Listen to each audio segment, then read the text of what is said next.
Hello साथीहरू नमस्ते। Summer माडदेखि हजुरहरूलाई पनि मैले आज एउटा भिडियो लिएर उपस्थित भएको छु। दाजुभाइको भेटघाट भयो लङ टर्ममा। अनि दाइले चाहिँ भाउजूको लागि एउटा मोबाइल मैले चाहिँ भिभोको मोबाइल सजेस्ट गरेँ। अनि दादाले यो अनबक्सिङ गरिदिनु दाजु। धन्यवाद मेरो भाइ।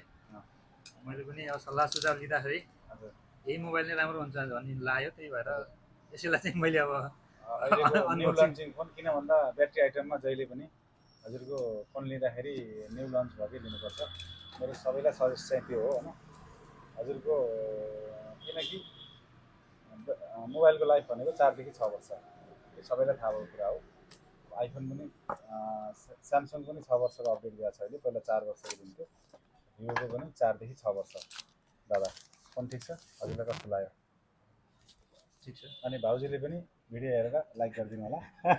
हजुरहरूलाई अरू फोनहरू केही चाहिने छ भने समर मार्टमा आइदिनु होला। हजुरहरूको सपोर्टले नै समर मार्ट अगाडि बढ्नेछ। Net support guys, welcome to Samar mart.